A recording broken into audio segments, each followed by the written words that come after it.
necesariamente es también eh, bastante densa, ¿no? Y es Sí, un tema que o también algunos, pues habla justo del marxismo, del materialismo histórico, el proyecto revolucionario, ¿no? Y sí, eh,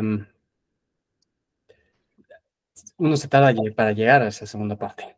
sí, bueno, finalmente, cuando no se está, y la mayor parte de las personas ya, o sea, a ver, Marx se lee, además de la ENA, creo que Marx no se lee en ningún lugar, ¿no? Y en la ENA, si eres un estudiante dedicado, lo lees, pero realmente los maestros fanfarronean con que Marx y se dejan la barba piojosa, pero la verdad es que tampoco lo leen, o cuando menos ya no lo suscriben, ¿no? No, se leen a leer fichas, pero Sí, exacto. el Ya no les capital alcanza la no vitalidad. se revisa. Ey. Entonces, pero a mí me parece que ese trabajo realmente es una articulación fuerte entre el planteamiento de Marx criticado, porque no es un Marx a la letra, es un Marx ya criticado, ¿no? Hay puntos de Marx insostenibles, ¿no? Y Castoriadis los destaca particularmente. Y los destaca a diferencia de sus contemporáneos, que lo insostenible lo seguían sosteniendo a fuerza, ¿no? Por eso se traía todo el tiempo jugado al Althusser. No paraba de burlarse de Althusser, porque la lectura de Althusser era una lectura muy dogmática, y eso pesa en México, porque muchos de los profesores que han leído a Marx o que lo pretenden trabajar, más trabajan la interpretación de Althusser que de Marx. Entonces, en ese sentido es mucho más complicado el abordaje de ese texto. Pero finalmente, estos tres artículos son una síntesis muy apretada de lo que trabaja en la segunda parte de la institución imaginaria de la sociedad. Entonces, para referencia de que quieren enloquecer con esto, ese es el camino, ¿no? No creo que haya otra opción. Pero finalmente del texto hemos avanzado ya bastante. Creo que la parte de lo psíquico nos desbordó la sesión pasada por la complejidad que estaba planteando, y que finalmente eso de lo psíquico, pues no llega siquiera al individuo social, ¿no? O sea, es que se queda o sea, así bien planteado, podría caber allí el psiquismo animal y el psiquismo humano en un cierto nivel, ¿no? Pero no ha llegado todavía a la complejidad de lo humano en un sentido estricto. Se entiende por qué Castoriadis tiene realmente tan mala prensa. Sí, es un autor difícil. Es un autor difícil, pero no es un autor ininteligible, como Lacan sí en su momento pretendía hacerlo, ¿no? Esa mamada de yo cuando logro escribir una cuartilla completamente oscura e inentendible, me siento satisfecho al anochecer. Pues no, tampoco se trata de eso, ¿no? Y Lacan se jactaba justamente de esa oscuridad, ¿no? Este, pero bueno, finalmente ya estamos en este texto y vamos a darle lo que falta, ¿sí? Sí, Yo iremos ir comenzando. estamos esperando a Isabel, supongo. Y, sí, pero creo que pues, la verdad no sabría. Según yo se iba a conectar, seguramente ha de estar un poco atrasada, pero ya se conectará. También podremos nosotros ir comenzando. Muy bien, pues vamos a retomarlo, esta cuestión del individuo social, ¿no? El individuo social, a ver, yo plantearía esto. El individuo social es a donde llega la psicología convencional, ¿sí? Es donde llega la psicología convencional, y es a donde queda reducido el psicoanálisis bueno, psicoanálisis entre comillas, la psicología del yo, ¿no? Hasta ahí llega. Porque finalmente ya es bastante complejo, porque justo lo que va a trabajar es el proceso de socialización que conduce a una tercera región del para sí, la del individuo social, ¿no? Curiosamente, aquí es interesante, porque está hablando del para sí de lo social, ¿no? O sea, lo social nos saca del para sí. Eso es bien interesante. Uno, o convencionalmente se podría pensar que lo social es la salida del para sí, y no lo es, ¿no? Lo social es una forma distinta de clausura, pero finalmente, por eso toda la cuestión de la identidad y toda esta parte va a operar ahí, ¿no? Cito este apartado que me parece muy, muy importante que le da pie o que explica la mayor parte de lo que plantea acá en este apartado, ¿no? Pregunta, ¿qué es la madre? En psicoanálisis no se tiene estima ni por este término ni por lo de socialización. O sea, ni por el individuo ni por la socialización en principio, ¿no? Y en verdad no sé por qué. Se habla todo el tiempo de la madre, pero ¿qué es la madre? La madre es alguien que habla, incluso si es sordomuda habla. Si habla, significa que es un individuo social y que habla la lengua de tal sociedad particular, portadora de las significaciones imaginarias específicas de esa sociedad. La madre es la primera y masiva representante de la sociedad al lado del recién nacido. Insisto, la primera y masiva representante de la sociedad al lado del recién nacido, y como esa sociedad, cualquiera que sea, participa de una infinidad de maneras de la historia humana. La madre es, frente al recién nacido, el portavoz actuante de miles de generaciones pasadas, ¿sí?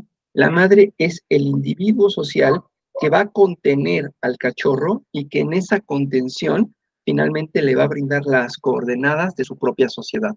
¿A partir de qué? De la transmisión de la lengua. Eso ya es bien complejo. Eso ya es bien complejo, pero finalmente da el resultado de justamente un individuo social, dice Castoriadis, ya burlándose, creo, una entidad parlante que tiene una identidad y un estado social. Se adecua más o menos a ciertas reglas, persigue ciertos fines, acepta ciertos valores y actúa según motivaciones y maneras de hacerlo bastante estables como para que su comportamiento sea la mayor parte del tiempo previsible. Ojo, tanto sea preciso para los otros, tanto como sea preciso para los otros individuos. Entonces, el proceso de socialización justamente tiene como efecto, ¿sí? Tiene como efecto el hacernos previsibles, ¿sí? O sea, la carga de la identidad, por eso la identidad es tan importante en política, en psicología, esta confesión identitaria. ¿Por qué? Porque sabe qué esperar de uno, ¿no? Y finalmente eso es el resultado justamente de esa socialización. ¿Por qué? Porque justamente está jugando en ese mismo para sí, ¿no? O sea, aquí lo que tenemos en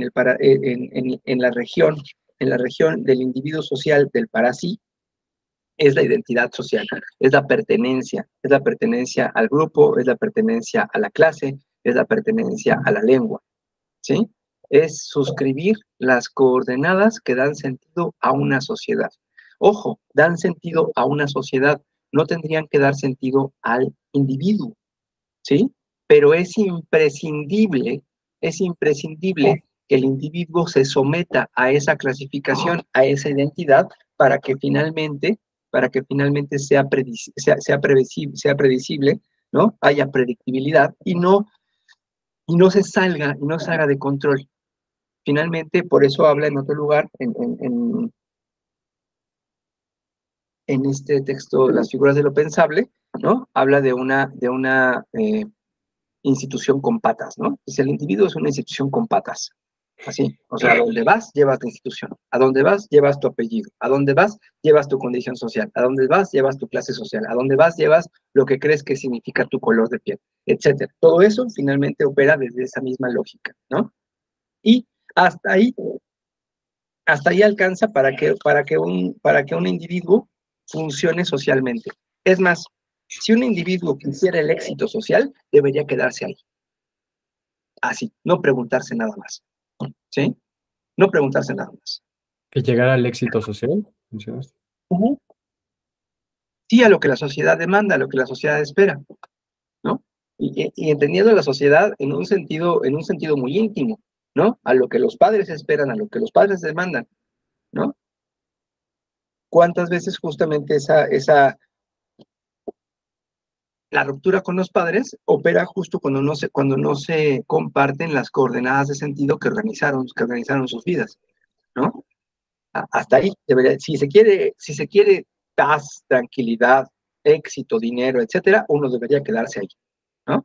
Pero la pulsión sí es impredecible. Sí, Oscar. Va, sigue, sigue. Porque ahorita ¿Cómo? ¿Quieres ¿Sí comentar me algo? escucharon? Ah, Sí, ya. te decía que continuaras y ahorita, Ok, ok. Para Castoriadis, ya entrando a la dimensión del sujeto humano, estamos hablando estrictamente de la reflexibilidad y la voluntad. O sea, estamos hablando de la capacidad de elucidar. Para Castoriadis se es sujeto humano en tanto que se cuenta con la capacidad de elucidar, ¿sí? Y la voluntad de actuar en función de esa elucidación. Ajá. Si lo queremos ver como desde Foucault, que Castoriadis ya estaría pateando la tumba, o no sé si hay de tumba de él o no, eso sería la parresia, por ejemplo, ¿no? O sea, el tomar el riesgo por la verdad. La verdad está fuera de lo que mi sociedad dice. Yo veo la verdad, tomo el riesgo, lo asumo, me juego el pellejo por la verdad, ¿no? Ese sería justamente el sujeto humano, por esa región del para sí, que curiosamente ya no es una región del para sí, ¿no? Eso es lo interesante. El sujeto humano o la condición subjetiva humana, lo que hace o el efecto que tiene romper, es romper justamente con el para sí. Ahí sí se rompe, ¿sí? Ahí sí hay una apertura. ¿No? Y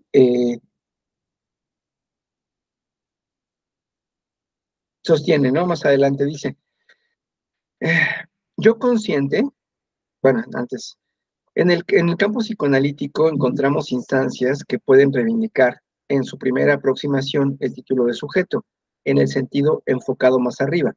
Estas serían el consciente de la primera tópica de Freud, incluyendo evidentemente el preconsciente o el yo, ich consciente de la segunda tópica. Notemos al pasar que de todos modos, este consciente o yo consciente es en un grado decisivo el coproducto de los dos factores irreductibles, el uno al otro y al mismo tiempo indisociables uno del otro. De una parte, la psique y más particularmente la emergencia de diversas instancias psíquicas, en la serie de las cuales se encuentra el consciente, y de la otra, lo social, que actúa constantemente en la formación del consciente como madre, familia, lenguaje, objetos, grupo, etcétera, ¿no? O sea, la dimensión de lo social va a estar todo el tiempo en contradicción, pero también en una articulación indisoluble con ese yo. ¿Ah? De hecho, solamente a partir de esa contradicción, el yo puede salir de sí mismo, ¿sí? Un poquito jugando con lo que planteó Freud y con lo que Castoriadis como que retomó, ¿no? En términos justamente de esa frase que su mala comprensión anafreudiana generó justamente toda la psicología del yo, ¿no? Ahí donde ello era, yo debe advenir, ¿no? Y el juego de Lacan es justamente ahí donde ello era, el sujeto debe advenir. Ahí lo que hay en Lacan es una intervención en la traducción. Lacan interviene en la traducción para decir lo que quería decir, ¿sí?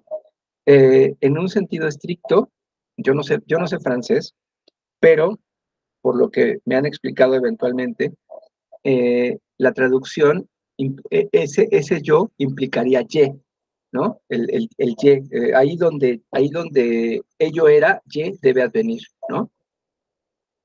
No, perdón. Ahí donde ello era, moi debe advenir, ¿no? Y la intervención que hace Lacan es ahí donde ello era, y debe advenir, ¿no? Y el y, según eventualmente me han explicado, tenía que ver particularmente con esta dimensión de sujeto, ¿no? Pero bueno, eso moi es se a mí, ¿no? entiende. ¿Cómo?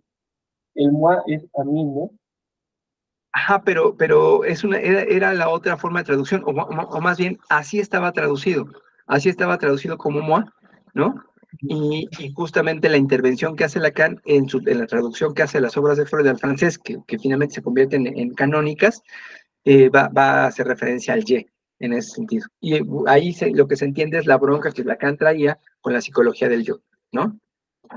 Pero Castoriadis va más allá, ¿sí? Castoriadis lo que dice es, si por el yo fuera, el yo más inteligente tendería a la clausura, ¿sí? Es la contradicción que implica el campo de lo social lo que permite justamente esa fisura, ¿sí? ¿Por qué? Porque el yo finalmente va a operar bajo el principio, es más complicado que eso, pero va a operar bajo el principio de realidad, pero buscando todo el tiempo someter ese principio de realidad al placer y entendiendo el placer en un sentido termodinámico, ¿no? El placer es tener la mínima cantidad de tensión, el mínimo quantum de tensión. Eso sería justamente el objetivo del yo. El yo está para que la cosa se mantenga tranquila, ¿sí? Justamente el choque con lo social es lo que va a estar constantemente confrontando y desarticulando eh, pues, ese, esa forma de ser del yo, en todo caso. Lo dice más adelante. El consciente como tal puede fácilmente ser confundido con el simple razonamiento lógico o incluso con el cálculo y el cual no incluye de manera alguna el momento de la reflexibilidad, ¿no? O sea, el yo no necesariamente reflexiona, ¿sí? El yo entendámoslo así como Freud lo dijo, es ese pobre idiota, ¿no? Que se queda paralizado en el servicio que le debe a dos amos, ¿sí? O sea, no puede ni entregarse al ello, ni entregarse al super yo, pero está en condición de vasallaje con los dos. Entonces, el efecto que tiene, o su trabajo más arduo, tiene que ver particularmente con mantener la cosa tranquila, ¿sí? No necesariamente eso implica la reflexividad. Es más, tendríamos que decir que lo que saca al yo, o lo que hace desfuncional al yo, si lo pensamos desde la desfuncionalidad psíquica, es justamente la tendencia a la reflexibilidad, ¿sí? Y no es tendencia, esa reflexividad tiene que ser deseada, ¿no? Y tiene que ser anhelada como autonomía, en un sentido estricto. Entonces, ahí ya vamos ubicando ciertas cosas, ¿no? El yo puede considerarse como también como una autofinalidad y una autorreferencia que tendría que ver con el equilibrio, ¿sí? También un yo que se mantiene en equilibrio ya la hizo, ¿sí? Pero ese equilibrio lo encontramos particularmente en el individuo social. El individuo social ya está equilibrado, en todo caso, ¿no? Aquí lo que rompe ese equilibrio es justamente la confrontación del mundo social. Más adelante plantea, en la reflexividad tiene, hace rato dije reflexibilidad, no es reflexividad, tenemos algo muy diferente, la posibilidad de que la propia actividad del sujeto devenga objeto, la explicitación de sí como un objeto no objetivo o como un objeto simplemente por posición y no por naturaleza. ¿Sí? Repito que esta parte es pues, pura epistemología finalmente. En la reflexividad tenemos algo diferente, la posibilidad de que la propia actividad del sujeto devenga objeto, la explicitación de sí como un objeto no objetivo o como un objeto simplemente por posición y no por naturaleza. Y en esa medida en que se puede para sí mismo, en que se puede ser para sí mismo un objeto por posición y no por naturaleza, que el prójimo, en el verdadero sentido del término, se vuelve posible. Sí, Felipe. Sí, también por eso esta importancia de que agrega del aspecto del sujeto humano la reflexividad y la voluntad, ¿no? De que esa reflexividad tendría que ser anhelada, tendría que ser deseada, porque de lo contrario, la mente, el tener esto que hablábamos del psiquismo, de la imaginación radical, de que crea imágenes y que es completamente desbordante, tanto para la creación como también para crear el delirio, constantemente se invitaría en el aspecto social para cerrar ese para sí, el evitar la reflexividad. porque eso justamente suscitaría una transformación, así como Claro. menciono que parte del pensamiento, una parte del pensamiento, incluso su misma función es poder juzgar y transformar las imágenes que le van viniendo. Y a partir de Esto eso, es, generar una actividad deliberada. Eso convertiría a un sujeto en alguien ya no tan predecible como en un momento tal vez se quisiera también. así es, pero eso ya implica, esa reflexividad ya implica un movimiento mucho más importante o mucho más trascendente, ¿no? O sea, eh, bueno, y también entendamos que esa reflexividad, cuando aparece, es también efecto del conflicto psíquico, es también efecto de la decisión, ¿sí? Y entendamos esto, o sea, realmente ese punto es lo que nos separa de la naturaleza. Siempre he dicho que el lenguaje es aquello que nos expulsa de la naturaleza, pero esto es un efecto del lenguaje, ¿sí? Es un efecto del lenguaje que ya hace cancela, ¿no? Cualquier posibilidad de retorno al paraíso de la naturaleza, ¿sí? Porque se suscribe justamente esa decisión psíquica. El ser humano es la única monstruosidad parlante y andante, ¿sí? Que se juega en términos de la decisión psíquica. Los animales tienen la fortuna de no estar escindidos. El ser humano vive escindido. Esa es su forma de ser, ¿sí? Nada más que el individuo humano tiene los recursos yoicos para hacerse pendejo. Estoy escindido, pero actúo como si no. Entonces funciono, opero, voy, cumplo, pago, me endeudo, vuelvo a pagar, etcétera, etcétera, etcétera, ¿no? Porque no hay decisión. O sea, hay decisión, pero pues se hace algo con ella distinto que suscribirla, ¿no? Acá la decisión se suscribe. Más adelante dice, pero la reflexión implica la posibilidad de la decisión y de la oposición interna. Ya Platón había hablado del diálogo del alma consigo misma. Un diálogo presupone dos puntos de vista posibles y en consecuencia también la posibilidad de la puesta en cuestión de uno mismo. El efecto de la decisión, el efecto de la reflexividad, ¿sí? Entendamos la decisión como esa posibilidad de hablar consigo mismo, de dialogar consigo mismo en serio, ¿no? No de repetirme algo, no de convencerme algo, no. Más bien de discutir conmigo, ¿sí? De dialogar conmigo. Ajá. ¿Qué es lo que eso implica? La posibilidad de ponerme en cuestión. Y esa posibilidad de ponerme en cuestión, ahí es donde torció el rabo la marrana, pues, ¿no? En esa posibilidad de ponerme en cuestión. ¿Por qué? Porque nos caga ponernos en cuestión. Porque es irritante, porque es molesto, porque es disfuncional, porque nos genera más broncas y más broncas y más broncas, ¿sí? Porque nos obliga siempre a hacer algo diferente. ¿Uh? Pero también, en un sentido estricto, la capacidad de ponernos en cuestión, finalmente, va a ser también la única forma de salir de la repetición identitaria, ¿sí? O sea, la repetición en el individuo social tenemos pura repetición identitaria. Ya sé quién soy, ya sé para dónde voy, ya sé de dónde vengo, ya sé qué tengo que hacer y voy a partirme el lomo para llegar a donde debo, ¿sí? Obviamente el neurótico, ¿no? El neurótico es un individuo social perfecto, ¿sí? La neurosis o el núcleo neurótico tiene que ver particularmente con ese individuo social que también nos habita, ¿no? Hay que entender esto, ¿verdad? Una cosa no excluye la otra.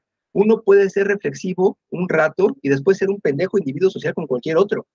Así, no es que se excluya, no es que sea esto un camino a la iluminación, sino es Jung, ¿no? O sea, no está hablando de una iluminación, no está pensando esto en términos morales. Ajá, lo está pensando justamente en términos de posibilidad de lo que para Castoriadis es lo más importante, ¿sí? Es justamente ponerle una trampa a la repetición, porque tendemos a la repetición, ¿sí? Y tender a la repetición es justamente la tendencia a la muerte. Ajá. Sí, Oscar. Y en ese sentido se me hace muy interesante que la propuesta que hace para zafarse de la identidad o de los discursos, Ajá. lo ubicaba por ahí en la cuestión del placer de órgano y luego de este otro placer que vendría con la sublimación de la mano de la reflexividad sobre el placer que se obtiene a partir de la elaboración de representaciones. Claro. Ahí, ahí es muy chistoso, ¿no? Porque esas, hablan, ¿no? De que estas representaciones no se pueden llevar a cabo, o ese placer no se puede llevar a cabo si no es también socializándolo. Claro, Ahí, claro, ahí, si no todo el placer, si el placer no se socializa, todo el placer es masturbatorio. O sea, si el placer no se socializa, fácilmente cae en el autoerotismo. Y un autoerotismo tropical de cuarta, porque el autoerotismo bueno, no podemos regresar a ese autoerotismo infantil, donde el cachorro sin habla está explorando su cuerpo y es una magma de sensaciones, ¿no? Justo va por ahí la cuestión, ¿no? Y aquí, finalmente, lo que se opone son dos lógicas, ¿sí? La lógica conjuntista identitaria, que es la lógica que va a regir tanto a la sociedad como al individuo social. La lógica conjuntista identitaria es el para sí de lo social, ¿sí? Es el para sí de lo social y es justamente, llámenle como quieran, llámenle folk haste, llámenle mentalidad, llámenle espíritu de la época, llámenle subjetividad contemporánea, como quieran, ¿sí? Es la lógica conjuntista identitaria lo que nos permite también hablar, reconocernos, ¿sí? Pero sería reconocernos siempre como lo mismo, reconocernos siempre como el mismo, ¿sí? Y eso es justamente bastante complicado. Sí, ya sé que me puso el culo, Oscar, gracias. Voy a apagarla. Entonces, justo va por ahí, ¿no? Esta lógica conjuntiva identitaria, nacemos ahí. O sea, hay que entender cómo se nos mete hasta el tuétano. Nos educamos ahí, hablamos ahí, nos formamos ahí, ¿sí? En la primaria, en la universidad, en las reuniones dominicales con la familia, en la iglesia, en el partido, da igual, ¿sí? La lógica conjuntiva identitaria nos marca justamente en el ámbito de la identidad, ¿sí? Ahí está, soy de izquierda, soy de derecha, ¿no? O sea, ahí está, justamente, dan las coordenadas de conjunto, se establece la identidad de uno y otro, y toda la realidad la quiero meter justamente en los conjuntos que tengo, ¿sí? Uno puede funcionar así, es más, uno no puede funcionar socialmente si no comparte esa lógica conjuntista identitaria, ¿sí? Por eso la neurosis es tan bella, porque nos permite funcionar socialmente, no que uno se la pase bien, pero finalmente nos permite establecer los acuerdos mínimos socialmente hablando, a partir de los cuales funcionamos, ¿no? A esa lógica conjuntista identitaria, desde Freud, Castoriadis va a oponer otra lógica, que es justamente la lógica de las magmas, la lógica de lo indeterminado, la lógica de lo indefinido, la lógica del apeirón, ¿sí? La lógica que nos permite justamente acceder a la fantasía, o propiamente dicho, y bien dicho, acceder a la imaginación no en un sentido escópico como planteaba Lacan. Para Lacan, la imaginación era solamente un juego de imágenes en su reverso. Para Lacan, la imaginación quedó en el estadio del espejo, ¿no? Un sujeto, un niño que se reconoce a sí mismo y que logra una conciencia de sí mismo a partir de su imagen, y por tanto siempre lo digo así, ¿no? O sea, ustedes me han mirado a mí, yo nunca me he mirado. Todo lo que yo tengo es una imagen invertida de mí mismo. La única forma, que además es imposible, de la cual yo pudiera mirarme, sería arrancar mis ojos de sus cuencas y voltearlos para poderme mirar, lo que es imposible, ¿sí? La mirada o la imagen real que tenemos de los otros, ¿sí? Es más exacta que la imagen que tiene el sí mismo que se mira en un espejo, ¿sí? Pero justamente allí lo que comienza a operar es esta otra es esta otra lógica, ¿sí? Que es justamente la lógica magmática. Dice, en tanto que en tanto que conjuntivo identitario, este tipo de pensamiento debe ser ciego a sus axiomas, reglas de referencia. ¿Cuántas veces pensamos algo y nos cuesta un huevo poder decir por qué pienso lo que pienso? Porque justamente en la lógica conjuntiva identitaria funciona particularmente a partir de que se ocultan los fundamentos de la misma, ¿sí? Por eso no podemos decir por qué pensamos lo que pensamos. Sin embargo, estamos absolutamente convencidos de lo que pensamos o de lo que sentimos o de nuestras formaciones teóricas, ¿sí? Entonces, va por ahí la cosa. Dice, debe ser ciego a sus axiomas, reglas de referencia.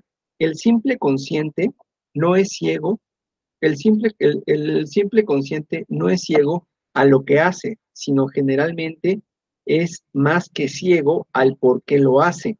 Del mismo modo, piensa algo, pero no se pregunta por qué piensa eso antes que lo contrario u otra cosa.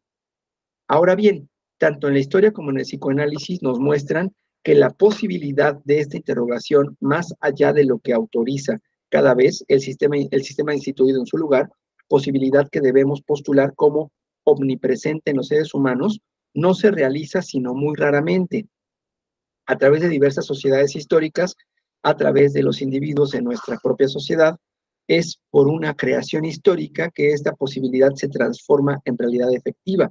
En este sentido, hay ciertamente autocreación de la subjetividad humana como reflexividad, ¿sí? Autocreación de la reflexividad humana como reflexividad, ¿sí? ¿Por qué? Porque hay sociedades que no lo permiten. Si nosotros estuviéramos metidos en la sociedad, pero metidos en serio, en la sociedad de mormones, ¿no? No podríamos tener esta conversación, no podríamos pensar fuera de los referentes medievales en lo que piensan esos güeyes, ¿no? O sea, pero finalmente, en tanto que en la sociedad que estamos, o le importamos tampoco a la sociedad, que a nadie le importa lo que pensamos, ¿sí? Eso que a nadie le importa, finalmente, nos abre la posibilidad efectiva de pensar, ¿sí? A ver, voy a decirlo así, pensamos porque podemos, pero podemos pensar no solamente por nuestra voluntad, sino porque estamos en un contexto de coordenadas históricas donde eso es posible, ¿sí? Y donde a nadie llevan al paredón por pensar diferente, ¿no? Te pueden excluir, te pueden segregar, etcétera. Te pueden correr o te pueden no contratar, da igual, pero no te matan, ¿sí? Entonces, justamente esta sociedad en la que estamos, con todos los defectos que tiene, permite justamente eso, ¿no? Permite esa deliberación. Más adelante plantea, y esto es bellísimo, la cuestión de la posibilidad de representarse como actividad representativa y de ponerse en cuestión como tal no es una sutileza de filósofo. Corresponde al mínimo que exigimos tácitamente de todo paciente cuando tratamos de conducirlo a constatar que X no es Y, pero que lo es efectivamente para su actividad representativa en él y que tal vez haya razones para esto, ¿sí? X no es Y, pero para ti lo es, pero no es así. ¿Sí me explico? Esta parte es muy técnica, ¿no? Cómo finalmente acompañamos los procesos de los analizantes, en principio sosteniendo la fantasía, pero diciendo, esto es importante para ti, así se subjetivó, ¿sí? Pero no es la única forma posible. De hecho, no es la forma, ¿no? Entonces, justo esta idea, ¿no? Es particularmente práctica. Y es justo lo que va a abrir la posibilidad, dice, la condición de posibilidad absoluta de la reflexividad es la imaginación o fantasmatización. Es debido a que el ser humano es imaginación, no imaginación funcional, que puede plantear como una entidad algo que no lo es. O sea, no se trata de creer en fantasmas, no se trata de creer en sirenas, eso no es la fantasmatización de la que estamos hablando, ¿no? Su propio proceso de pensamiento, repito, es imaginación, que puede plantear como una entidad algo que no lo es. Su propio proceso de pensamiento es debido a que su imaginación es desbocada, que puede reflejar de otra forma, se limitaría a calcular, a razonar, ¿no? Si lo pensamos, realmente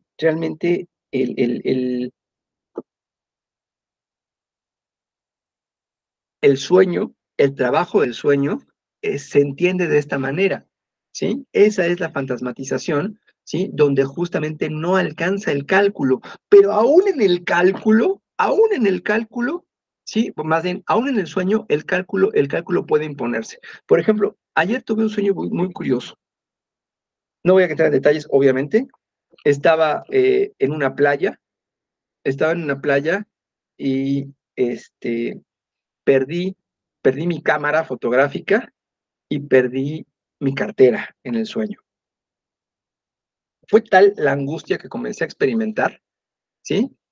Que tuve, no sé cómo, que introducir la lógica de la razón y el cálculo a mi sueño, donde por fin la única forma que pude salir de eso es que me sentí en mi sueño un bulto de la cartera y dije, sí, bueno, ya tengo la cartera, pero mi cámara no, mi cámara sí la perdí, ¿no? Y aparece este consuelo.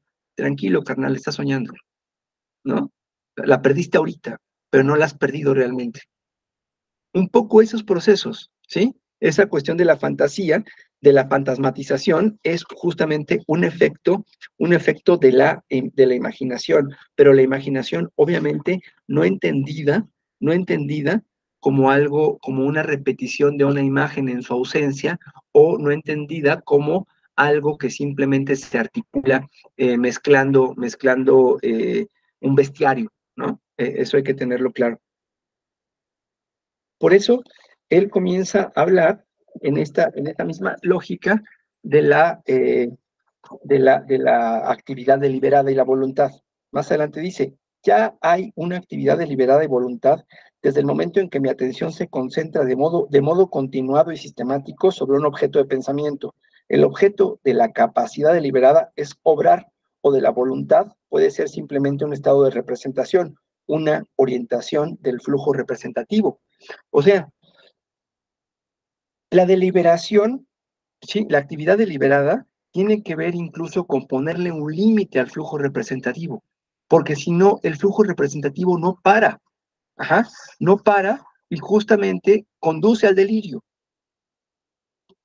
Recordemos a un niño, comienza a hablar y comienza con un disparate y enlaza otro disparate y otro disparate y otro disparate, y ya tenemos ahí una locura que ya no tiene ni pies ni cabeza, ¿sí? O sea, un niño no le puede poner un límite, ¿sí? No puede deliberar, no puede actuar deliberadamente sobre su flujo representativo. El adulto, se espera que el adulto pueda hacerlo, ¿sí? Para eso justamente va a operar la cuestión de la voluntad, ¿sí? Señala, la voluntad o actividad deliberada es la dimensión reflexiva de lo que somos en tanto que seres imaginantes, es decir, creadores, o más, la dimensión reflexiva y práctica de nuestra imaginación como fuente de creación, ¿sí? O sea, esa fuente de creación tiene que ver particularmente con que podemos hacer lo uno y lo otro, podemos ser lo uno y lo otro, ¿sí? Hasta en un sentido literal, puedo ser muy brillante en un momento y ser un pendejo al siguiente. O sea, no es una vía de iluminación, no es una vía mística, no se trata de llegar ahí y nunca más salir, no se trata de nunca salir de esa actividad deliberada y la voluntad, ¿no? Tampoco se podría vivir ahí todo el tiempo, ¿no?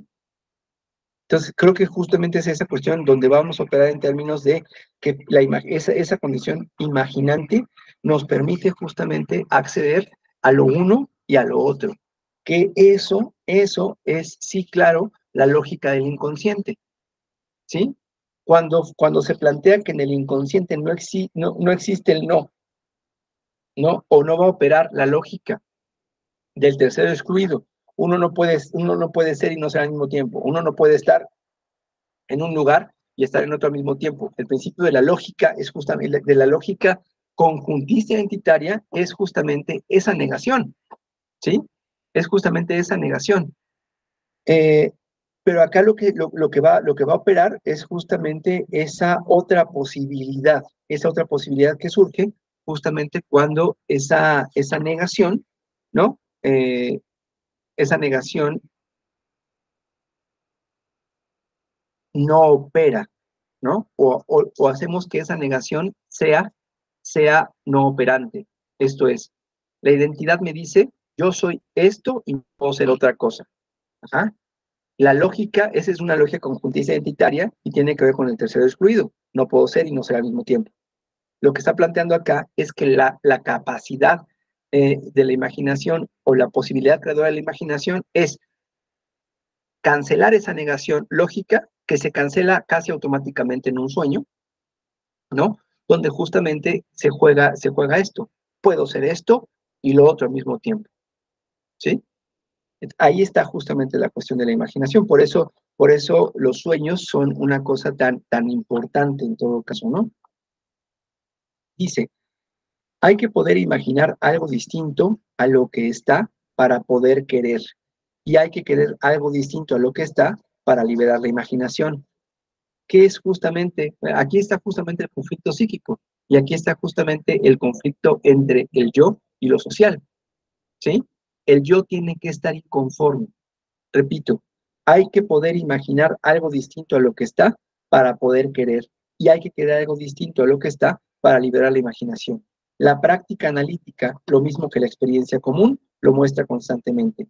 Cuando se quiere una cosa, cuando no se quiere una cosa, que lo que es, la imaginación es inhibida, rechazada, representa solamente la perpetuación eterna de lo que es. Y si no se puede imaginar otra cosa de lo que es, toda decisión no es sino una elección entre los datos posibles, datos proporcionados por la vida anterior o por un sistema instituido que puede siempre ser reducida a los resultados de un cálculo o un razonamiento.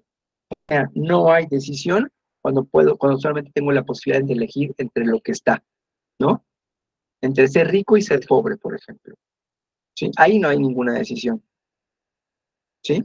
El chiste o la imaginación va a operar cuando puedo ser algo, cuando puedo querer ser algo distinto a lo que está, ¿sí?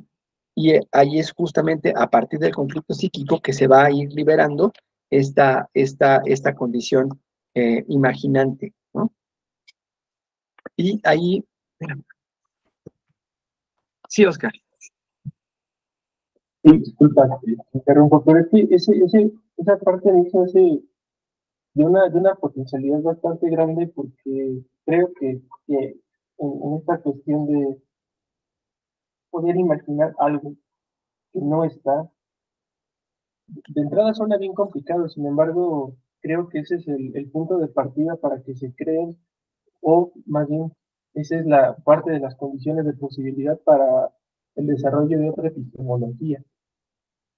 Claro. Cuando pensaba en las palabras y las cosas, en la arqueología del saber, Foucault, no sé, no llegaba tan lejos como para proponer algo así. Él lo que hacía era demostrar a partir del empirismo, de sus investigaciones históricas, que entre cruces había en esas condiciones para que se creara algo nuevo. Pero esto es lo que, no sé, a mí se me hizo bastante interesante, incluso muy poético, ¿no? En, Claro. en dilucidar qué es lo que se puede hacer para que esto cambie, ¿no? Para que, no sé, un modo de producción cambie. Bueno, es lo que falta, ¿no? En toda esta investigación histórica.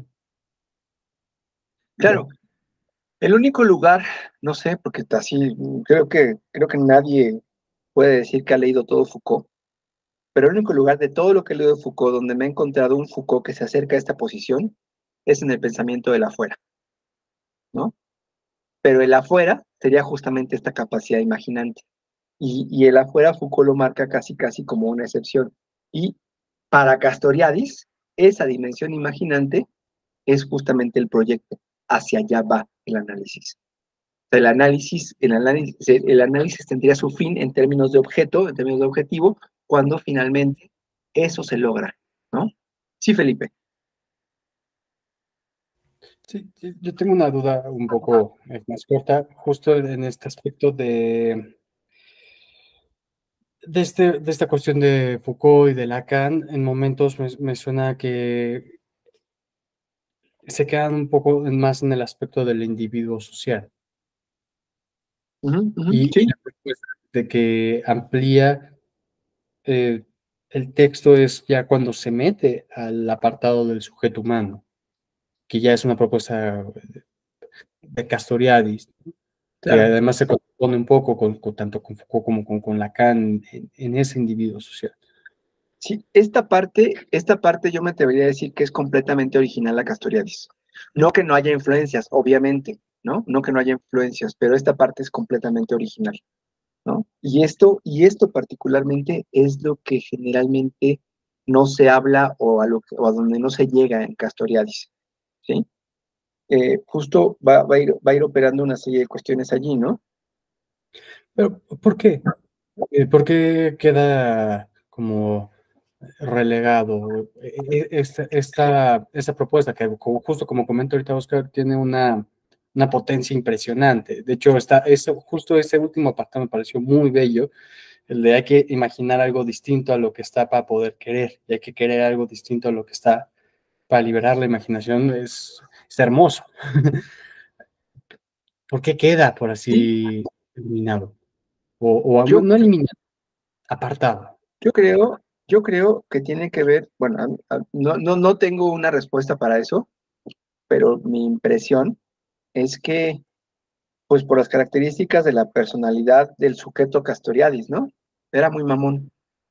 O sea, si un día publica, otra vez habló el payaso, refiriéndose a Foucault, a Deleuze, a Derrida o a cualquiera, ¿no? Decía que eran cirqueros, payasos, maestros de ceremonias, pues después de eso, ¿quién va a querer hablar contigo? ¿No? Creo que justo hay mucho de eso, ¿no? Donde justamente él mismo, en una jugarreta seguramente de su propio inconsciente, sin sobreinterpretarlo, simplemente ubicando como muy claramente sus formas sociales de manifestarse, se cancelaba interlocutores posibles, ¿no? Y también en términos del contenido, ¿no? O sea, nunca se ha hecho, que yo sepa, seguramente sí, yo nunca he estado enterado, pues, que se haya hecho un congreso sobre esta dimensión de la imaginación. Tal vez Yago Franco, pero Yago Franco luego suena más a Lacan que a Castoriadis también. Entonces, es raro, yo no, respeto mucho a Yago Franco, no dije ninguna ofensa con eso. Este, pero nunca me he encontrado como un trabajo que se continúe en esto. Y también Castoriadis, pues, como dijo Wittgenstein, ¿no? Aquí clavé mi pala y chingue su madre todo, ¿no? Ya no voy a hacer más, ya me cansé, ya no voy a seguir como trabajando en nada de esto. Y pues el efecto que tuvo eso fue que Castoriadis mandó a volar la práctica analítica, o más bien mandó a volar la práctica política, su práctica política ligada al análisis, y se dedicó a la consulta privada y a tocar el piano, lo que también es completamente válido, ¿no? O sea, creo que esos son factores que terminaron coadyuvando de alguna manera a que finalmente esto sea tan desconocido, ¿no? Y aún cuando los supuestos castoridianos, pues pero yo creo que por eso también nadie habla conmigo, todo el tiempo estoy poniendo comas, suponiendo que la gente es más, bueno, da igual. Este, los supuestos castoridianos que conocen esto, no es a donde ponen como el acento, no es lo que discuten en todo caso, ¿no? Aparte, Castoriadis tuvo un gran problema, ¿no? Un gran problema que el que lo introduce a México es un Rafael Miranda, ¿no? Es un junior de papa en la boca terrible, ¿no? Que es bastante ignorante, pero como una vez llevó a Castoriadis de un pueblo a otro en Italia, se sentía muy amigo de Castoriadis y consiguió los derechos de parte de la obra. Entonces, la obra de Castoriadis en México, cuando menos, ha pasado por Rafael Miranda, y eso implica que pues no fue el representante más brillante el que pudo acceder, ¿no? Nada más como anécdota, ¿no? Rafael Miranda una vez fue, yo vivía todavía en casa de mis padres, y el regalo que le llevó a mi mamá fue una cuchara de madera de cocina. No mames, ¿quién lleva qué tipo que dice que piensa le lleva a una ama de casa una cuchara de madera? ¿No? No les voy a decir, porque no viene el caso, todo lo que esa cuchara de madera trajo a mi psique en ese momento. Pero ese es Rafael Miranda y finalmente es medio idiota, pues también, ¿no? Creo que son los factores que han incidido para que Castoriadis sea tan poco conocido, cuando menos en español, ¿no? No sé si en Argentina realmente haya un desarrollo distinto. Yo no sé, el único argentino que ubico que está pensando a Castoriadis o desde Castoriadis o tratando de pensar con él es Yago Franco, ¿no? Y me parece muy padre muy padre lo que plantea, pero ni en Yago Franco me da la impresión que se apuntale esto del trabajo de Castoriadis, ¿no? Pero bueno, yo lo pensaría por ahí. Y bueno, ya al final señala cuatro puntos que son fundamentales, ¿no? O cuatro puntos que para él van a dar cuenta de la reflexividad y de la capacidad de actividad deliberadora, ¿no? Por una parte, la sublimación, luego, la existencia de un quantum de energía libre o de importantes capacidades de mutación de energía junto a la instancia consciente, la labilidad de las cargas de este campo y la capacidad de poner en cuestión los objetos hasta entonces cargados en función de la reflexión. Suena muy enrollado esto, la verdad es que es bastante más sencillo de lo que parece ser, ¿no? Primero, la capacidad de sublimar de la psique. Y lo va a decir así como muy puntualmente, ¿no? Hablar ya es sublimar. El objeto del lenguaje no es un sujeto pulsional. A partir del momento en que el aparato oral carga una actividad que no procura ningún placer de órgano general, hay una actividad sublimada, ¿no? Nadie siente, espero, un orgasmo en la lengua cuando habla, ¿no? O sea, no tiene que ver hablar no tiene que ver con el placer de órgano, tiene que ver con el placer de representación. Y eso ya es de sublimación en principio, ¿no? Una cosa por la otra. Una cosa que me implica un placer, pero por una vía completamente distinta que la sexual, ¿sí? Podemos decir que todo es sexual, pues sí, pero hablar no implica un coito, en todo caso, ¿no? Pero bueno, iría por ahí. Entonces, esa es la parte de la sublimación, iría por esa rumba, por ese rumbo, y finalmente esto va a implicar, lo dice, ¿no? En términos freudianos diríamos que esta sustitución del placer de órgano por el placer de representación equivale a un cambio de meta de la pulsión. O sea, se le impone un cambio de meta de la pulsión, ¿sí? No que mi pulsión encuentre una salida diferente porque es muy brillante, no. La acción deliberadora va a ponerle un cambio de meta a la pulsión, ¿sí? Y eso es bien importante. Luego también implica que una mutación de energía. Dice, la sublimación requiere la mutación de una cantidad de energía psíquica, de energía dirigida hacia la descarga motriz, en la energía que se concentra sobre la representación o el flujo representativo mismo. Eso es el pensar. Eso es el pensar. ¿Sí? O sea, el pensar implica justamente una mutación de la cantidad de energía psíquica. Ajá, porque la energía psíquica en su para sí, en el para sí de la energía pulsional, lo que la pulsión quiere es la descarga, no importa cómo, la descarga. Ajá.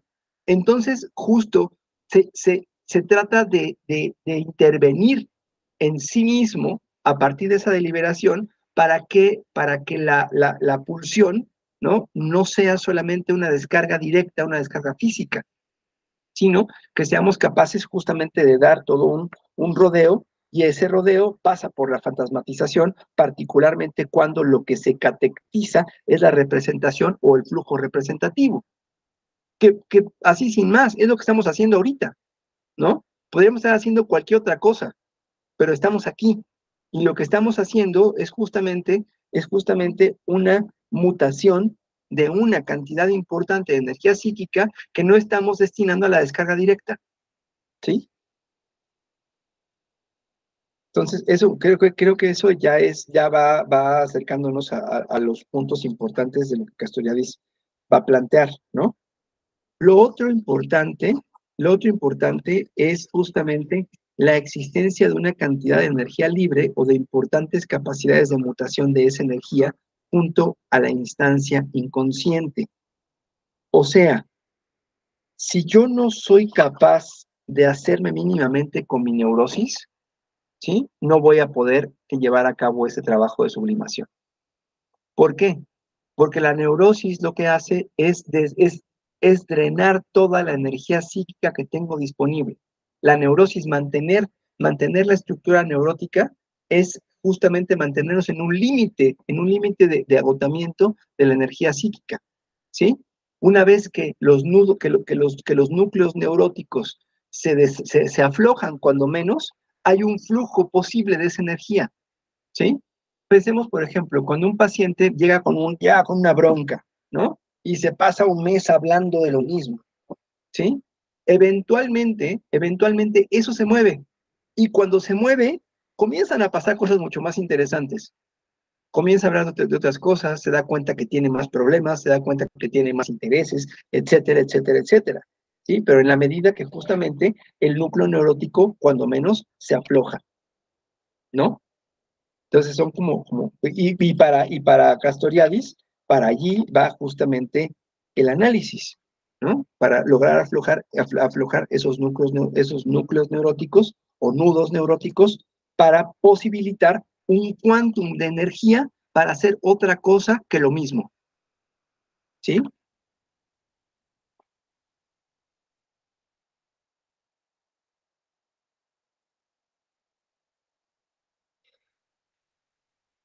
Bueno, aquí lo dice clarito.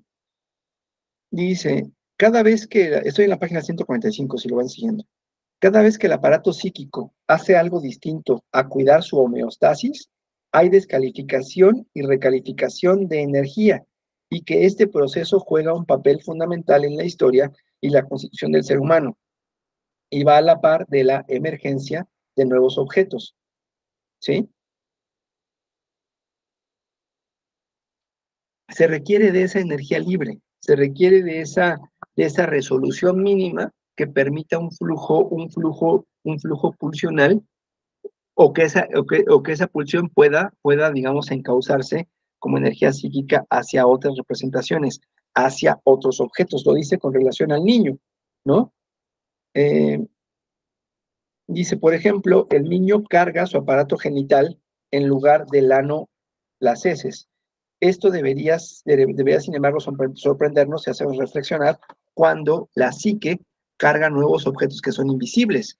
Cualquier nuevo interés que tenemos es un objeto que antes era invisible, pero que tuvimos que tener la energía mínima suficiente para poderlo cargar y para que ese objeto existiera en el campo de la representación, la emergencia de una nueva representación. Puede hacer, en ese caso, cargas opuestas, inclinar el pie de la balanza más de un lado que de otro, ¿no? Entonces, justo lo que va planteando es justo eso, ¿no? Se requiere ese quantum energético para ese quantum de energía libre y de afecto libre, ¿sí? Y de afecto libre para poder hacer otra cosa, para poder pensar de otra manera, ¿sí?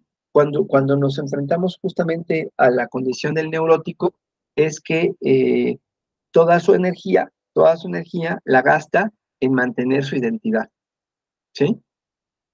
Y pensemos cómo caemos neuróticamente fácilmente allí, cuando caemos justamente en la necedad, ¿no? Todos pasamos por ahí, finalmente.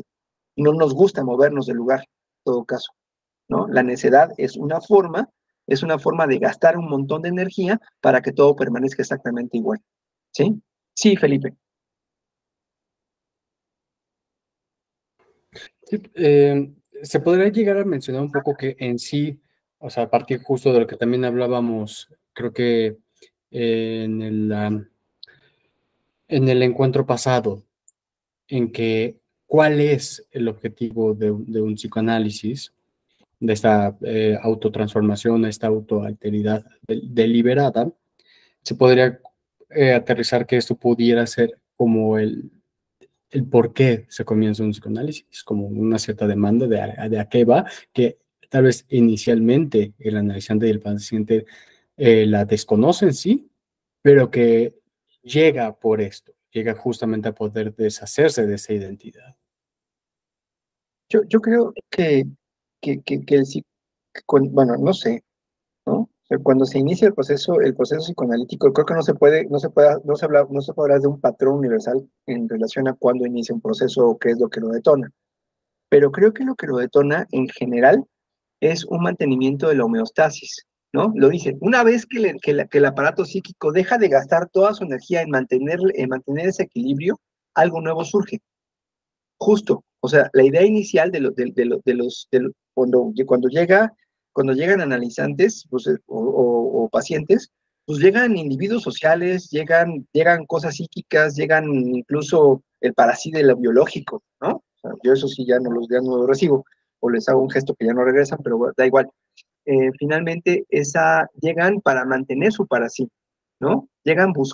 Además llegan buscando que tú les des los recursos para mantener su parasí, y hay una parte torcida de la práctica psicoanalítica que sí lo hace, ¿no? Es esa bastardización que plantea que el psicoanalista que le presta el yo, ¿no? O funciona como yo auxiliar del analizante hasta que él puede como valerse por sí mismo. Eso es una estupidez, ¿no? Eso es una cosa que no tiene nada que ver con el psicoanálisis, pero justamente funciona o se siguen llenando de clientela porque, pues porque son esos clientes, ¿no?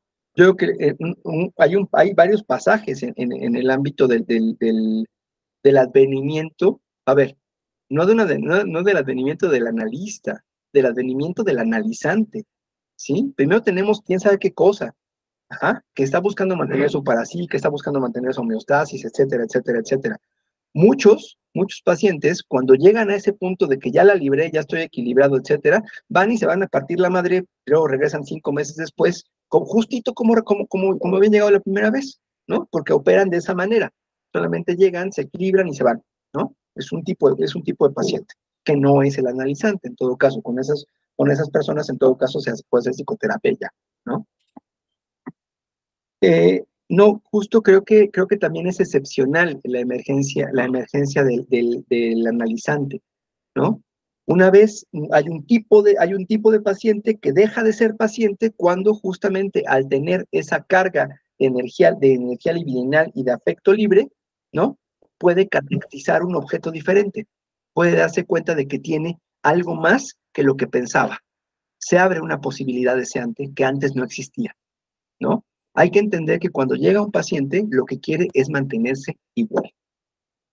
No es lo que quiere, pues su inercia es mantenerse igual, ¿no? Es la lógica. Creo que si mantenemos en la práctica las coordenadas o lo que la lógica del para sí nos dice, podemos ubicar mucho más fácil el momento subjetivo en el que llega un paciente y también, ¿no? Eventualmente si va a venir ahí un analizante o no, ¿no? Entonces, yo tratando de responder eso que dijiste, Felipe, lo plantearía en esos términos, ¿no? Sí, es diferente a lo que justo iba aterrizando y muchas gracias. Se me aclaró No, no bastante. sé si sea, no sé si sea como lo digo. Cuando lo preguntas es lo que me aparece en función de lo que, al menos de la lectura que yo hago de este texto, ¿no? Pero iría por ahí, creo, ¿no? Justo es un punto en el cual, por eso creo que esa diferencia entre el paciente y analizante viene bien, o sea, porque justo el analizante ya aparece y ya no es un proceso, sí se siente distinto. Sí, no, completamente distinto, completamente distinto. O sea, con un paciente realmente no se trabaja. Al paciente se le contiene, se le acompaña, etcétera. Y creo que también es válido reconocer y asumir que esto no está planteando ni una vía mística ni una vía moral, ¿no? O sea, no es a huevo que cuando alguien tiene energía libre catequiza un nuevo objeto. pues no es a fuerza. O sea, hay gente que no, hay gente que ya la libró y así se la va flotando y hasta que se le acaba y regresa. También está bien, pero no podemos moralizar esto en todo caso, ¿no? Estaríamos cayendo justamente en un imperativo de la autonomía, ¿no? La autonomía tiene que ser necesariamente producto del deseo del paciente o del analizante, ya en un sentido estricto, y eso surge o no, ¿no? Y no depende del analista tampoco, si surge o no. Sí, no, si se fuera algo imperativo, aparecería ya algo como tortuoso, sinceramente, No, sí. y seguiría, ¿no? O sea, no, o bueno, quien en una de esas no, y Pon tú lo que no cual se va, sería incluso peor, pon tú que no se va, ¿no? pero el psicoanálisis sería sectario. ¿Qué hay un psicoanálisis sectario?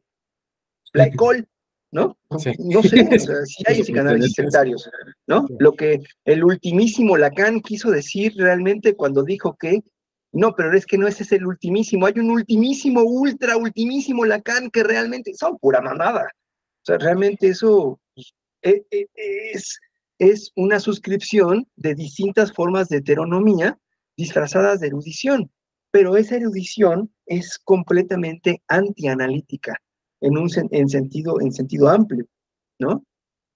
O sea, aquí se trata de saber para hacer, necesariamente, ¿no? Si no hay una praxis, el psicoanálisis, o sea, si el psicoanálisis no genera nuevas praxis con relación a sí mismo, con relación a los otros y con relación a la vida en general, pues no tendría derecho a llamar psicoanálisis en un sentido estricto, ¿no? Y de ahí vamos ya ubicando los últimos dos puntos que plantea en el texto, o es un poco más, pero ya lo último es básicamente un resumen de todo lo que dijo, ¿no?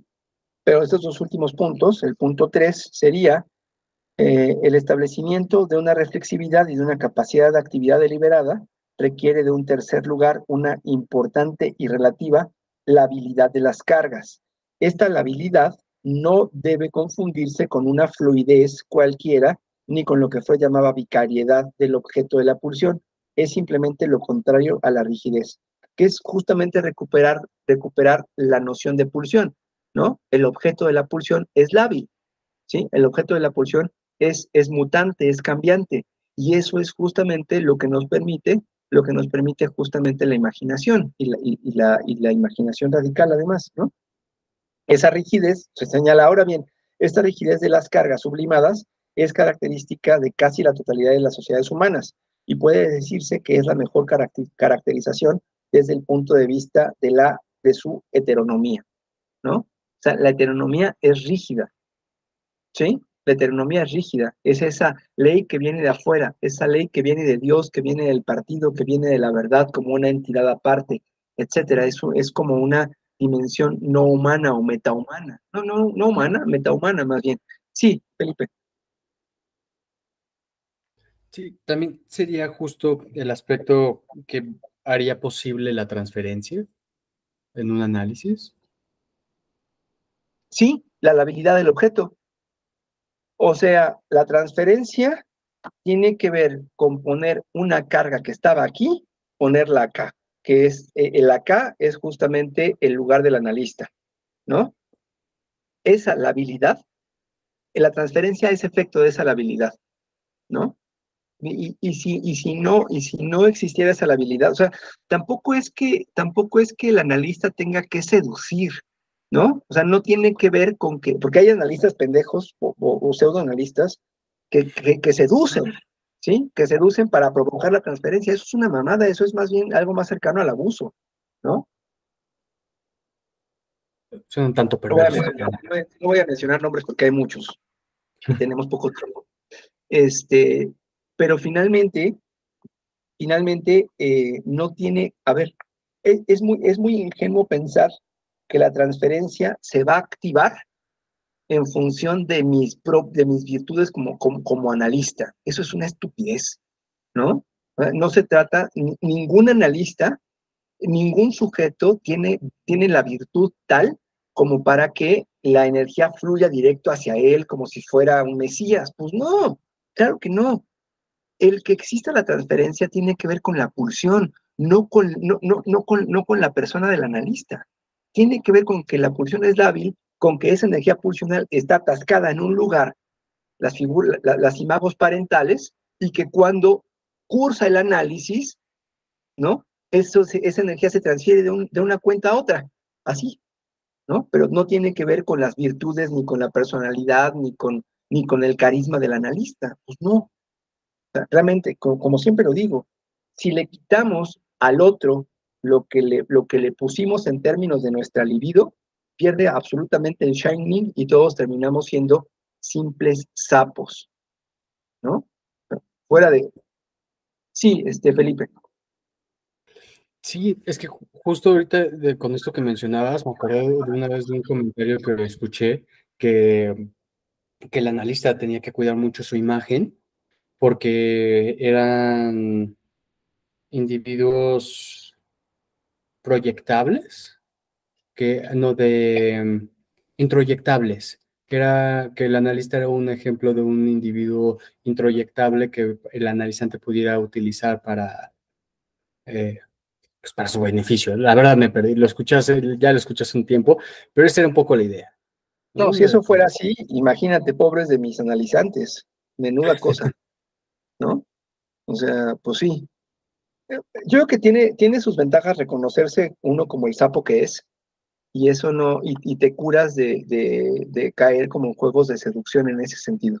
No, si hablamos de figura introyectable, lo que se está planteando es algo mucho más cercano a la psicología del yo que al psicoanálisis, ¿no? Y lo introyectable es una imagen a partir de la cual vas a proponer un modelo identitario. Entonces el analista tendría que ser un modelo identitario, ¿sí? Para que el analizante quiera ser como él. Eso me parece grotesco, me parece de lo más grotesco y lo más antianalítico que puede haber, Más, ¿no? es algo que también se propone mucho, ¿no? Dentro de la psicología del yo, dentro también de cómo se va vendiendo la psicología, incluso dentro de las redes sociales, como este de mi psicóloga me dijo que, mi psicólogo me dijo que dijera esto, que hiciera esto. Sí, sí, sí. Creo que sí va por ahí como esta figura introyectable, ¿no?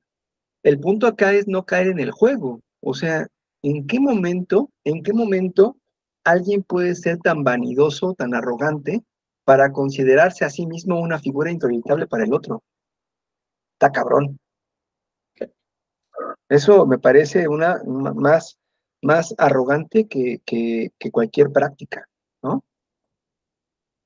Sí, sí, sí, Oscar. Sí, en ese punto recordaba precisamente que Storiades también lo menciona, ¿no? Que en términos de lo que se proyecta, eh, poco, ¿no? Más bien, él apuesta por la cuestión de que siempre uno se está proyectando y que ahí ya queda completamente responsabilizado siempre el sujeto sobre que cualquier cosa que, que aprenda, ¿no? Tiene que ver con esta cuestión de la proyectividad que viene desde él. Pero bueno, al margen de eso, y por ejemplo, ahorita este último que mencionaba sobre quién se llega a autorizar para hacer imagen para un otro, y retomando el punto del que estabas hablando justo ahorita, creo que es el 3, eh, hay una cita en la página 146 donde dice, ¿no? La rigidez de las cargas sublimadas es característica de la casi totalidad de las sociedades humanas y que esa rigidez es algo meramente social, ¿no? Hablando de que no es el sujeto nunca, ¿no? Quien va y pone, dice, eh, quien ha colocado, ¿no? En el frontón de la sociedad, la ley fue hecha por nosotros en vez de Dios nos ha dado la ley. Creo que, bueno, ahí, ahí es donde se desdibuja ya, ¿no? Completamente la responsabilidad sobre quién termina asumiéndose como una autoridad para impostarse a los demás. Y sobre todo me recuerda mucho a lo que aborda Freud en el porvenir de una ilusión, cuando menciona, ¿no? Que no solo, ¿no? Creo porque es absurdo, sino también esta cuestión de que ya otros han sido educados en esto y porque ellos lo dicen seguro ha de ser cierto, ¿no? Ujú. Eh, y no sé, o sea, bueno, tal vez ya ahorita termino la idea, pero quería apuntar esas cuestiones. Sí, planteando esto y retomando lo anterior también, Felipe, el planteamiento de Castoriadis es o el psicoanálisis que Castoriadis propone es un psicoanálisis iconoclasta, ¿no? Tal cual, destructor de las imágenes, ¿sí? Y bueno, y qué bueno, porque si no, pues los feos no podríamos ser psicoanalistas, o cómo solucionamos eso, ¿no? Pues, no, el mismo Castoriadis no estaba muy virtuoso que digamos, ¿no? En realidad estaba mucho más bonito Castoriadis, ¿no? Es lo que por ahí va esta posición iconoclasta, y con eso ya cerramos el trabajo, ¿no? Cuando dice es necesario la capacidad efectiva de poner en cuestión los objetos hasta aquí cargados, incluso aunque fuera en el límite, la regla del pensar, en función de la reflexión y concluir según los resultados de esta, ¿no? Poner en cuestión los objetos instituidos, ¿sí? O sea, solamente cuando se cuenta con esta energía psíquica suficiente para crear algo distinto, puedo poner en cuestión los valores de la cultura, puedo poner en cuestión los íconos del psicoanálisis, ¿no? A mí, honestamente, poner en cuestión a Foucault, poner en cuestión a Lacan, me llevó muchísimo tiempo, ¿no? O sea, por mucho tiempo sí caí en un cierto dogmatismo con respecto a sus posiciones, ¿no? Pero efecto justo del propio proceso analítico, pues vas saliendo de allí, vas poniendo en cuestión esos objetos que habían quedado catequizados, y finalmente también se abre la posibilidad de cargar otros, ¿no? Creo que la cosa iría por ahí, y que esas 4 coordenadas van a marcar en buena medida como, pues yo lo diría incluso, van a marcar las coordenadas de la dirección de la cura, ¿no? Esa cosa ahí como tan oscura que decía Lacan, la dirección de la cura. Pues creo que esas 4 coordenadas sí nos dicen algo más en términos de la dirección de la cura, ¿no? Y bueno, yo lo dejaría ahí, insisto, falta un poquito, pero ya es un resumen muy, muy sintético de todo lo que ya se dijo, ¿no?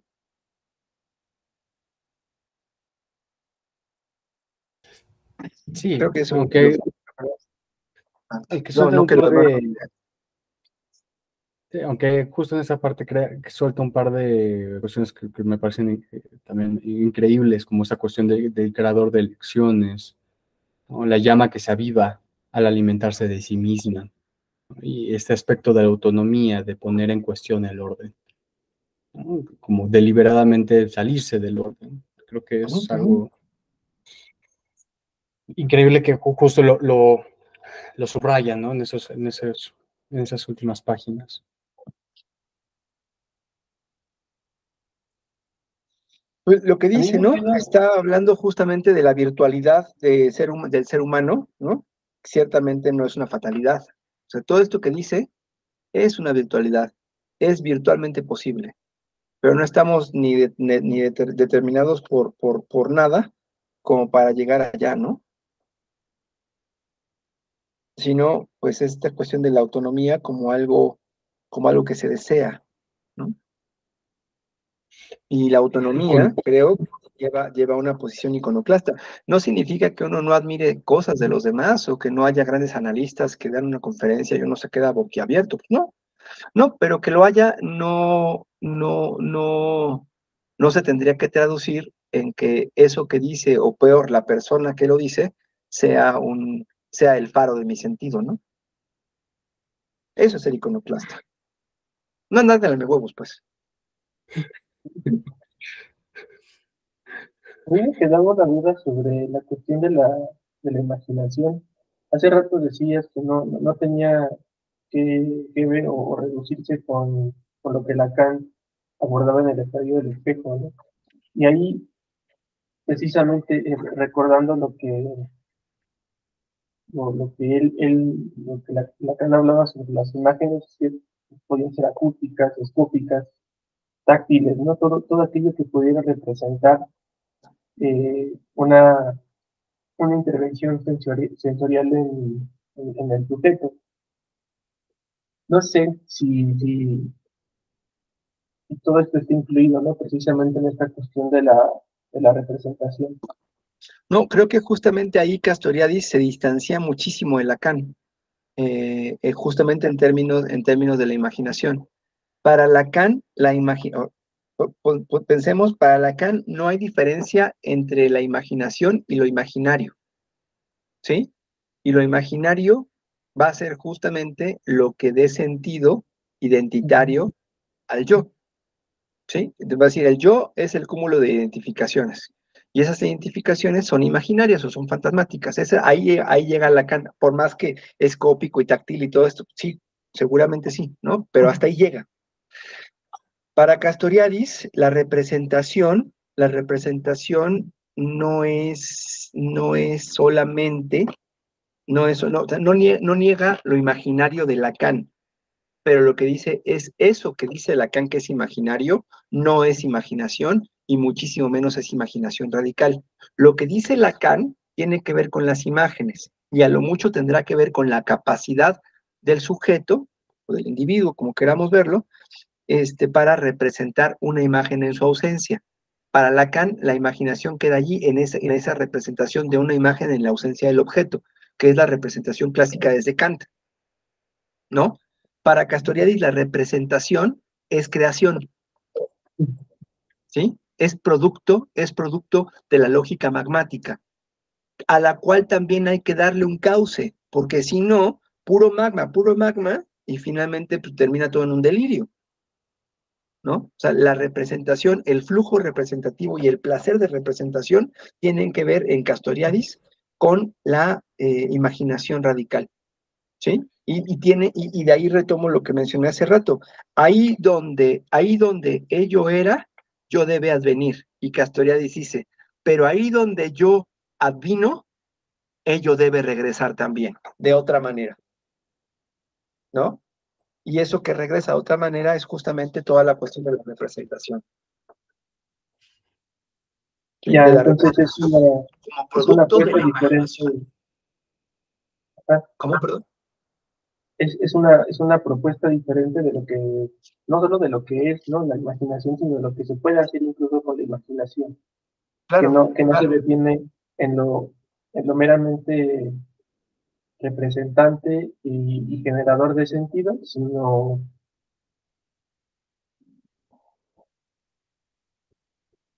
Sino lo que todavía no existe. ajá, estaba pensando en algo proyectivo, ¿no? Por ejemplo. Y creo que ahí también hay una cuestión que se me atravesó de forma muy interesante porque con todo y todo iba ubicando, ¿no? Finalmente algunos vínculos entre el pensamiento de Foucault y Lacan, que finalmente termina yendo hacia otros lados, es decir, Castoriadis y estos pensadores, pero, pero notaba al menos algunos puntos de partida similares. Uno de ellos, a ver si lo logro elaborar bien. Uno de ellos, y a propósito de esta cuestión de la imaginación, vinculando la cuestión de socializar lo que se representa, eh, pensaba mucho en la cuestión de este, se ha vuelto, ¿no? Como una especie de mantra sobre no hay relación sexual. Es decir, sí, es muy interesante, tiene algún sentido, esta cuestión de hay de uno, ¿no?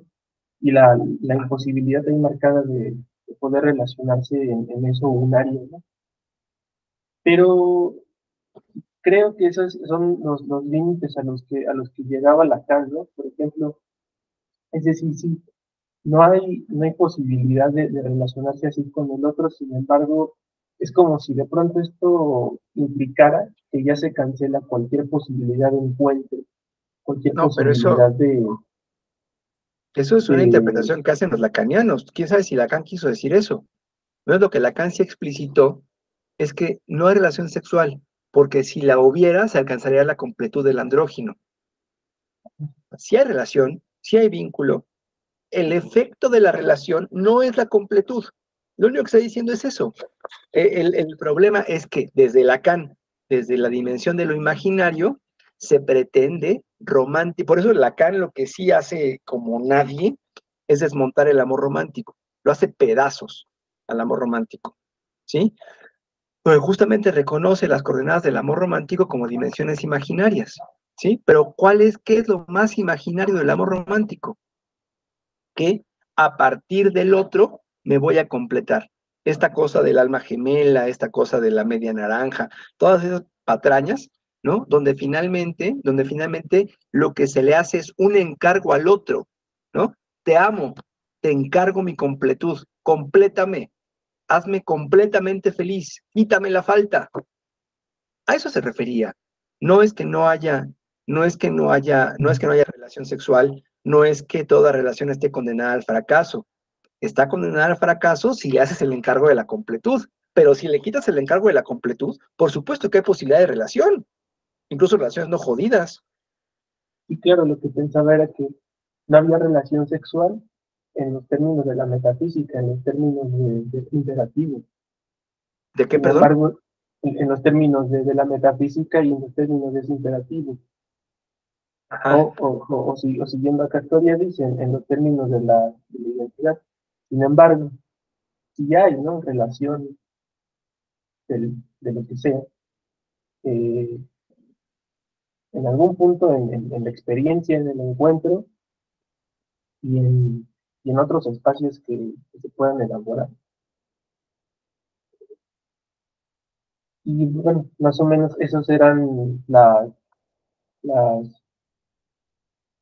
las deducciones que podía ir haciendo de lo que era un punto de partida y luego hacia dónde se puede llevar a partir, no sé, de un mismo concepto o de una misma elaboración teórica, eh, si se sigue la propuesta, no sé, de Castoriadis, o si se sigue otro tipo de propuesta, ¿no? Otro tipo.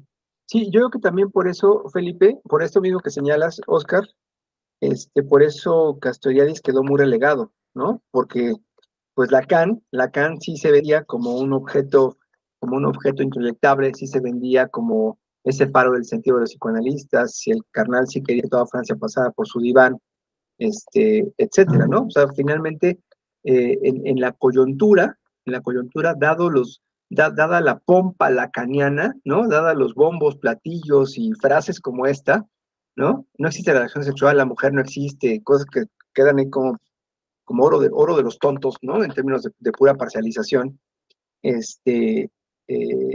pues Castoriadis estaba planteando una cosa mucho más seria, mucho más difícil, mucho más trabajable, mucho más freudiana, por lo demás, ¿no? Y claro que había una intención, y siempre ha habido la intención de los lacanianos de que Freud quede rebasado, ¿no? Siempre pues, ya los lacanianos, disque lacanianos, o más bien muy lacanianos, dicen, no, ¿para qué estudiar a Freud si finalmente pues Lacan es la neta, ¿no? Lacan es su verdad, es su zar, es su Yahvé, es su Dios, ¿no? Y eso me parece un contrasentido en el campo analítico en un sentido estricto, ¿no? Sí, Felipe. Sí, de hecho hasta he escuchado últimamente que Freud es mainstream y que ya hay que Seguramente dejarlo. sí, ¿no? Yo quiero un tapete de Freud bien Me chingón, lo han la dicho verdad. ya textual. Sí, es que son cosas geniales, la verdad, tener Es, esas es, es un conferencias de Freud. Pero clásico bueno, más que un Messi, yo creo. Pues bueno, pero Castoriadis no es muy querido porque mengonea mucho al pensamiento lacaniano, como los lacanianos mengonean a la psicología del yo. Y sí, aquí, por ahí. sinceramente, en momentos incluso Y fíjate reduce que el no solo el pensamiento lacanismo. lacaniano, ¿no? Este texto, sí, perdón, te interrumpí. Sí, creo que, bueno, justo lo que mencionas de que reduce incluso en momentos al pensamiento lacaniano a nivel de la psicología del yo, la fusiona ahí y dice yo lo veo mucho más complejo. Y me encanta porque Luego hay algunas críticas al lacanismo desde la psicología del yo, pero donde detrás incluso se dice como, pero no entendía algunas cosas. Y aquí parece Castoriadis como alguien que, además de que estuvo estudiando directamente con él, no entendió muy bien, eh, como en un aspecto de, ok, ¿por qué no? ¿Por qué yo no estoy de acuerdo? Y su posición Sí, tan clara es algo que claro, resulta muy, muy genial. sí, sí, creo que justo ahí Castoriadis, bueno, se le hizo mutis porque no solamente criticaba al pensamiento lacaniano, ¿no? Fue el primer crítico de la Unión Soviética cuando toda la izquierda oficial estaba aplaudiendo lo que la Unión Soviética hacía, ¿no? Usted dijo, no hay ninguna diferencia entre el capitalismo y la Unión Soviética, esa es burocracia de Estado, ¿no? O sea, así tal cual. Entonces, finalmente nunca tuvo empacho para decir ciertas cosas y no criticaba solamente, incluso los de izquierda en Francia decían que era de derecha, ¿no? O sea, pues, no, creo que no era de derecha, nada más que no estaba planteando la izquierda de una manera oficial y criticaba el pensamiento heredado, él se refiere así, el pensamiento heredado en términos profundos, no solamente a Lacan, ¿no? De hecho creo que Lacan no era tanto problema de Castoriadis, sino más bien discute con otros más fuertemente, ¿no? Con Derrida, con Deleuze, no, con Deleuze poco, pero también. Pero finalmente lo que va operando ahí es que se opone, y le voy a decir así, se opone magmáticamente, ¿no? A el conocimiento o al pensamiento conjuntista identitario de su época. Entonces, pues queda ahí como muy al margen, ¿no? Sí, Oscar. Por ejemplo, en esta cuestión de Deleuze también me recordó muchísimo a él, por eso decía la cuestión de los puntos de partida que de pronto los vinculé. En uno de los cursos que dio Deleuze sobre el de la subjetivación, creo que es en la primera, no, la segunda clase, hace toda esta narración que va apuntando Castoriadis sobre el nacimiento de la subjetividad también en Grecia, solo que de una forma pues, diferente, ¿no? Con otros conceptos. De ahí me nació mucho la curiosidad por saber quién lo, quién lo aventó primero, ¿no? Pero aún así, aún así lo trabajan de formas diferentes. Y me quedaba también otra pregunta. Hace rato mencionabas que, bueno, en sí, las dos sesiones han girado en torno a cómo esto tiene una aplicabilidad en, en la clínica. Pero sobre todo hace rato mencionabas, ¿no? Como el punto en el que uno podría ubicar, momento subjetivo en el que llega un analizante en, en estos momentos del para sí, ¿no? Ahí no sé qué, como que, Pues ahí sí depende del caso por caso, finalmente, ¿no? El discurso de un sujeto va a hablar de su no, no, angustia. no, me refería a que cómo se podría continuar, ¿no? Con esta aplicación del grueso del texto, si es a través, ¿no? de esta lectura de los para sí o no lo sé. No sé si me explico. Por No, no te ejemplo, entiendo. por ejemplo, una de las tantas propuestas de los lacanianos es que en el análisis se estén ubicando todo el tiempo estos momentos en donde se anuda algo, ¿no? En lo ¿Y real sí? simbolismo. ¿Tú crees que sí? Sí, sí, eso Yo dicen. nunca, igual soy muy mal analista, ¿no? Pero nunca estoy pensando, ay, aquí se anuda lo imaginario con lo real y acá. Pues no, no, me sirve para pensar después, ¿no? Pero en el momento, o sea, es que si estás hablando de la atención flotante, no estás ahí. O sea, un analista que está, no, es que el nudo iba aquí y allá, ¿no? Y traes ahí sus limpiapipas y ahí los tiene al lado casi, casi para ver cómo se anudan. No está escuchando, está escuchándose. Yo lo Claro, plantearía en esos términos, ¿no? sin embargo, no tanto, ¿no? En la atención flotante, sino incluso fuera de la propia sesión. ¿Cómo es que uno podría ir organizando la lectura del texto al, a la par del análisis, ¿no?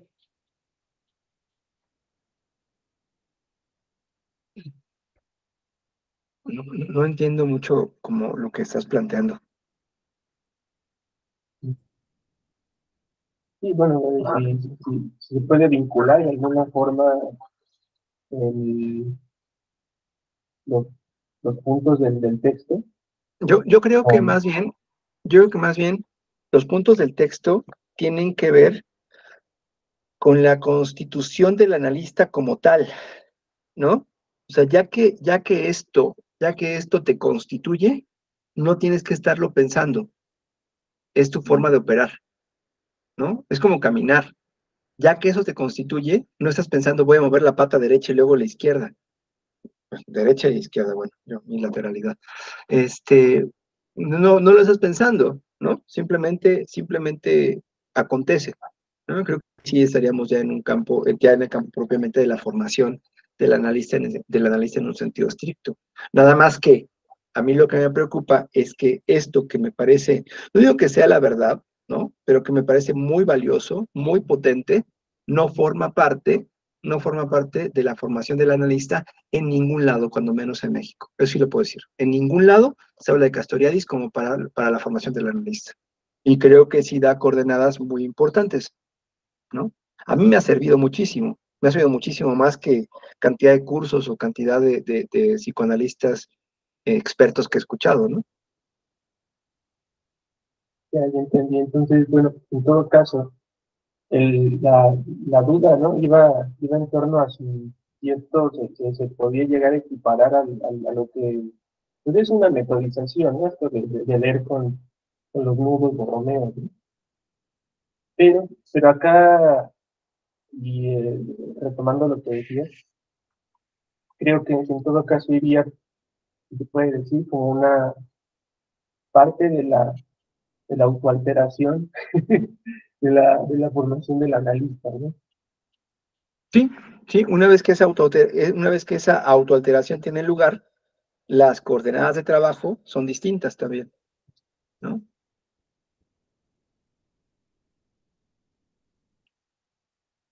Pues bueno, si no hay más comentarios, yo que estaría bien cerrar, ¿no?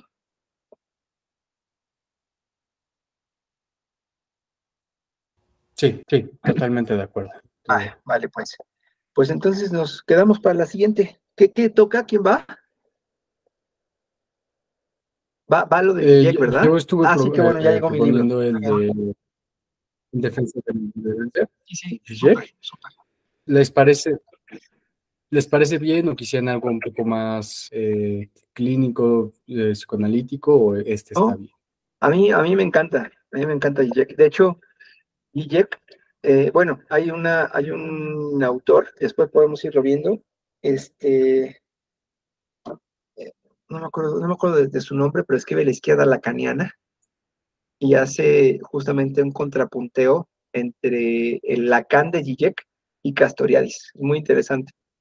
Ya después les paso el texto si gustan. ¿Va? Bueno, pues muchas gracias, descansen. Son interesantísimas.